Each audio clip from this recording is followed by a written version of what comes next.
কাজ করতেছি, কাজের বিনিময়ে আমাদের কোনো মজুরি নেই। আমাদের অপরাধটা কি আমরা এটাই জানি না। 17 মাস পর্যন্ত এখনো রাষ্ট্রের কাছে উত্তর পাইনি যে হচ্ছে কি আসলে আমার বেতনটা কেন বন্ধ। 9 মাসের একটা বাচ্চা আছে, যখন থেকে আমি প্রেগনেন্ট হয়েছি তখন থেকে আমাদের বেতন ভাতাদি বন্ধ। আমরা তৃণমূল পর্যায়ে সেবা দিই, তাদেরকে আমরা পুষ্টিকর বিষয় নিয়ে তাদেরকে আমরা কাউন্সিলিং করি, কিন্তু আমি আমার নিজের বাচ্চার জন্য তো নিজেই পুষ্টিকর খাবার খাইতে পারি না, আর নিজের বাচ্চার জন্য কি কিনবো। 17 মাস যেখানে বেতন থাকে না, যেখানে 1 মাস বেতন না থাকা অবস্থায় মানুষ ভালো করে চলতে পারে না। চিঠিতে বসতে পারি না, কই তোমাদের কি চাকরি আছে, তোমরা তো বেতনই পাও না। আমরা তো ওই যে ধারটার করে নিয়ে আসি, মানুষের কাছে টাকার ধারটার করে নিয়ে আসি, তাছাড়া তো আর আমাদের কোনো রাস্তা নাই।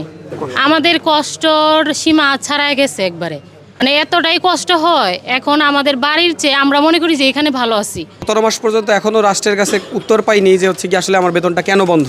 এটা হচ্ছে একটা রাষ্ট্রের জন্য লজ্জা, কারণ হচ্ছে গিয়ে তার কর্মীকে সে 17 মাস যাবত হচ্ছে বেতন বহির্ভূত রাখছে। এটা আসলে রাষ্ট্রের জন্য লজ্জাজনক। আমাদেরকে শুধু আশ্বাস দেয় যে তোমরা কাজ করো, বেতন হবে, সামনের মাসে হবে, কিন্তু আমরা বসুন্ধরা ডায়াপেন্ট এখন আরো উন্নত। এই হট এয়ার থ্রো টপশিট দ্রুত শোষণ করে সোনামণিকে দেয় কোমল অনুভূতি। প্রতিবার কাজ করি, কাজ করার পরে আন্দোলনেও আসি, এই নিয়ে 4 বার আন্দোলন। নভেম্বরে আইসা 8 দিন লাগাতার অবস্থান কর্মসূচি এখানে ছিল। আমরা সিসি বন্ধ রেখে 8 দিন এখানে ছিলাম। পরে 30 তারিখে হয়ে যাবে, 30 তারিখের মধ্যে আমাদের বেতন হয়ে যাবে, কিন্তু এখনও আমাদের বেতন হয় নাই। এখন আবার আমরা আজকে 6 দিন হইল, আবার আমরা আন্দোলন শুরু করছি।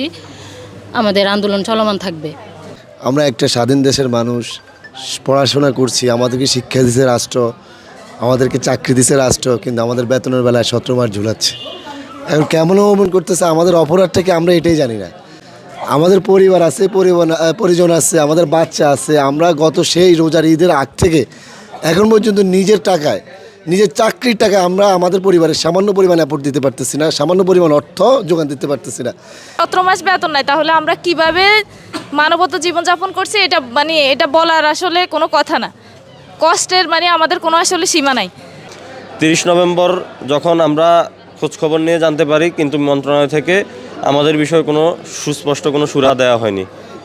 30 নভেম্বর অতিবাহিত হওয়ার পরে আমরা 2রা ডিসেম্বর থেকে কমিউনিটি ক্লিনিক স্বাস্থ্য সহায়তা ট্রাস্টের হেড অফিসে আমরা গত মঙ্গলবার 2রা ডিসেম্বর মঙ্গলবার থেকে প্রায় 17 জন সহকর্মী 17 মাসের বকেয়া বেতনের দাবিতে আমরা আমরণ অনশন কর্মসূচি পালন করি, যার পরিপ্রেক্ষিতে মঙ্গল, বুধ এবং বৃহস্পতিবারও আমাদের আমরণ অনশন কর্মসূচি চলমান থাকে।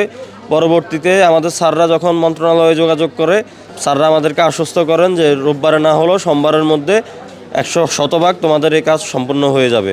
কিন্তু আমরা বলেছিলাম আমরা অনশন কর্মসূচি ভাঙলেও আমরা কিন্তু আমাদের যতক্ষণ না পর্যন্ত মন্ত্রণালয় থেকে চিঠি হবে ততক্ষণ পর্যন্ত আমাদের অবস্থান কর্মসূচি চলমান থাকবে। তার পরিপ্রেক্ষিতে আজকে রবিবার 7 ডিসেম্বর 2025 আমরা এখানে অবস্থান কর্মসূচি চালিয়ে যাচ্ছি।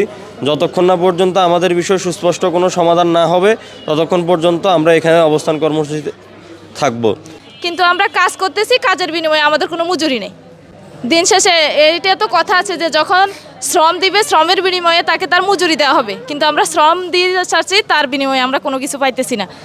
আমার সবচেয়ে দুঃখের বিষয় হচ্ছে আমার 2টা ঈদ গেছে, আমার বাচ্চাকে অন্য হয়তো মামা চাচা যা দিছে, কিন্তু আমার নিজের কোনো একটা উপার্জন নেই যে আমি তাকে একটা জামা কিনে দেবো, এরকম সামর্থ্য হয় নাই।